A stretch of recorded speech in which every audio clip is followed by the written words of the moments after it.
മുഖ്യമന്ത്രി പിണറായി വിജയന് മറുപടിയും വിമർശനവുമായി രംഗത്തെത്തിയിരിക്കുകയാണ് വെള്ളാപ്പള്ളി നടേശനും ബിജെപി നേതാവ് വി മുരളീധരനും. മതാതീതമായ മാനുഷികത്തിന്റെ സത്തയെ ഉൾക്കൊള്ളുന്ന മനുഷ്യത്വപരമായ വിശ്വദർശനമാണ് ഗുരു ഉയർത്തിപ്പിടിച്ചത് എന്നതാണ്. അതിനെ സനാതന തത്വത്തിൻ്റെ ചട്ടക്കൂടിനുള്ളിലാക്കാൻ നിന്നാൽ അത് ഗുരുവിനോട് ചെയ്യുന്ന വലിയ നിന്ദയാവും. മറ്റേതൊരു മൂർത്തിയെയും പോലെയുള്ള ആരാധന മൂർത്തിയാണ് ശ്രീനാരായണ ഗുരുദേവൻ എന്നാണ് SNDP യോഗം ജനറൽ സെക്രട്ടറി വെള്ളാപ്പള്ളി നടേശൻ പറഞ്ഞത്. അതിന്റെ പേരിൽ വിമർശനങ്ങൾ ഉന്നയിക്കുന്നവർ ഉണ്ടാകാം. വിമർശിക്കുന്നവർ വിമർശിക്കട്ടെ.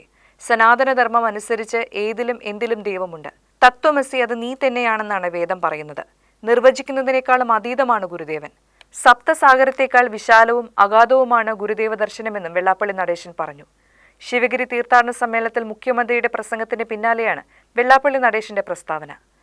മറ്റേതൊരു മൂർത്തിക്കും പോലെ തന്നെ നമ്മുടെ ആരാധനാമൂർത്തിയാണ് ശ്രീനാരായണ ഗുരുദേവൻ. അതിൻ്റെ പേരിൽ വിമർശനങ്ങൾ ഉന്നയിക്കുന്നവരുണ്ടാകാം. വിമർശിക്കുന്നവർ വിമർശിക്കട്ടെ. സനാതനധർമ്മ പ്രകാരം ഏതിലും എന്തിലും ദൈവമുണ്ട്. മുഖ്യമന്ത്രിയുടെ പ്രസംഗത്തെ BJP നേതാവ് വി മുരളീധരനും വിമർശിച്ചു. സനാതനധർമ്മത്തിന്റെ ശത്രുവാണെന്ന കമ്മ്യൂണിസ്റ്റ് പ്രചാരവേല നടത്താനുള്ള വേദിയായി ശിവഗിരിയെ ഉപയോഗിക്കുകയാണ് ചെയ്തതെന്ന് വി മുരളീധരൻ പറഞ്ഞു. കമ്മ്യൂണിസ്റ്റ് പ്രചാരവേല നടത്താനുള്ള വേദി, ആ വേദിയായിട്ട് ശിവഗിരിയെ ഉപയോഗിക്കുന്നതിലൂടെ ശ്രീനാരായണ ഗുരുദേവനെ കുറിച്ച് ഈ തെറ്റിദ്ധാരണ പരത്താൻ നടത്തിക്കൊണ്ടിരിക്കുന്ന നിരന്തരമായ ശ്രമം, ആ ശ്രമത്തിലാണ് ഇന്ന് വീണ്ടും പിണറായി വിജയൻ മുതിർന്നത്.